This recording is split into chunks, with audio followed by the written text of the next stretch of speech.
All right, hello AP Physics students and welcome to this video lecture that's going to cover a couple things. First, it's going to cover types of forces that we can deal with in this unit on forces. And then next, it's going to cover free body diagrams, and we'll get more into those on the next slide. So to begin, the first type of force that we can talk about that always acts on objects is gravitational force. Now, typically we think that this is the force that the Earth pulls on us with, and that is correct. But more generally, gravitational force is a force with which massive objects attract other objects. So obviously the Earth is a massive object. It attracts us towards it. Another massive object that we could talk about is Mars. Mars has less mass than the Earth, so its gravitational force that it applies on objects is actually less. We have an equation for gravitational force, and that equation is Fg, that's our symbol for gravitational force, is equal to mass times the force of gravity. Okay, now we know that the force of gravity always acts downward, so our acceleration due to gravity is always going to be negative 9.8 meters per second squared.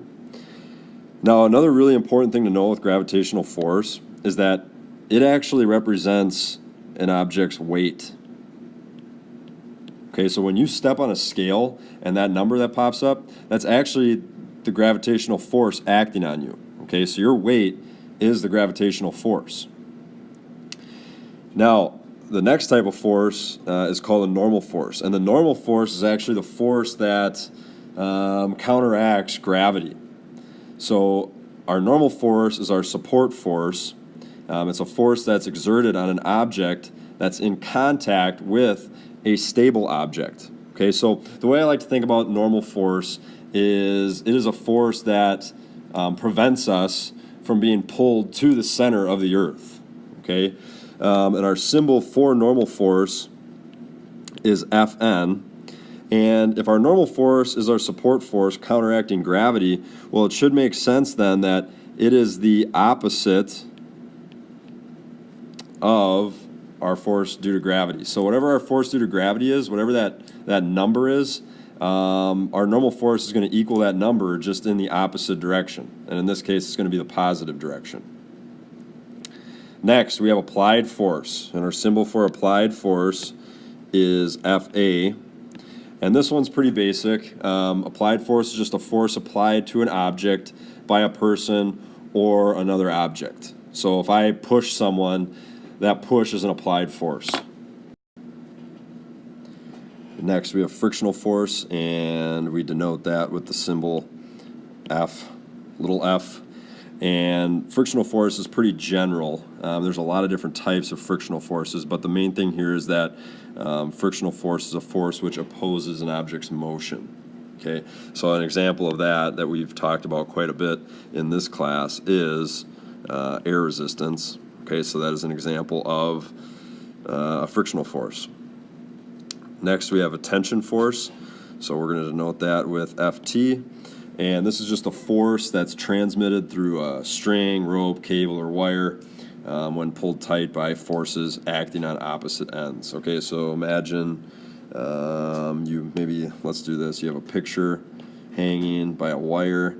Okay, so the tension in that wire is going to be our Ft. Okay, and then finally we have a spring force. So this is a force exerted by a compressed or stretched spring. We'll denote that with Fs.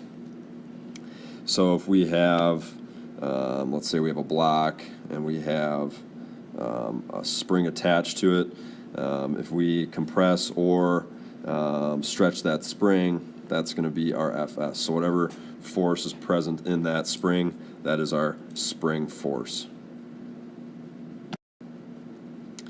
All right, next topic today is free body diagrams, or some people call them force diagrams. I call them free body diagrams. And really what free body diagrams do is they help us analyze scenarios where forces are present.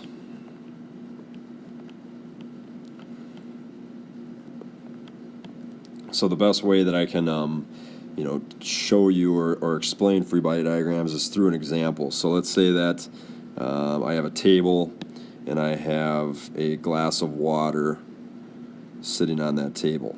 Okay, now to draw a free body diagram, what we want to do is we want to simplify that scenario. So oftentimes people will draw a dot or they'll draw a small box, and we just analyze the forces that are present in that scenario. So regardless of the scenario, we know that the force of gravity always acts in the downward direction. Okay, but now we have to think about what's counteracting that force of gravity, what's preventing this glass of water from falling or being pulled to the center of the earth. Well, that is our normal force. Okay, and we could draw the same thing on this box over here. And my force of gravity, there we go. Now, one really important thing to note here with these free body diagrams, notice that I have arrows drawn, and my magnitudes or the size of those arrows are equal. So because I have a magnitude and a direction, that needs to tip you off that when we talk about forces, forces are vector quantities. Okay, a force is a vector quantity because we need to know the size or how much force is there, but we also need to know the direction. Okay, now I want to do one more example for you here. If I can get rid of this stuff. Guess not. Here, let's try this. Nah, I don't want to do that. Oh, there goes everything. That's all right. Okay, so next example here. Let's say that I have a bar, and I have Arnold Schwarzenegger. He's hanging from the bar. He's resting. Wow, that's horrifying. I don't know what that was. Okay, he's hanging from the bar, resting between sets. Got the lat spread going there. Apparently he has really small feet. Okay, draw the six-pack in. Arnold looking good. This is probably Arnold back in the heyday. He's smiling, having a good time. Okay, so we want to analyze the forces on Arnold here. So we want to simplify this down.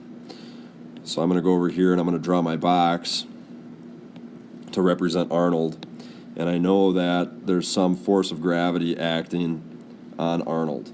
Now, we could keep this really simple, and we could just say that there is an applied force upward.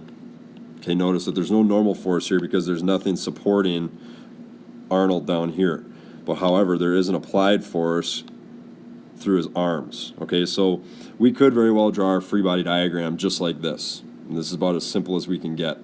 However, there's a little more going on here than just one applied force. Arnold has two arms. Okay, he doesn't have just one arm.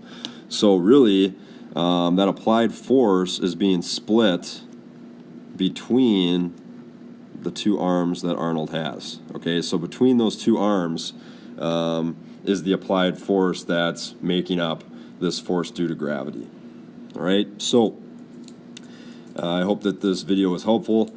Big thing with this video is free body diagrams, and we'll be practicing these tomorrow in class because free body diagrams make our lives much simpler when we get into more complex scenarios. So take care, physics students.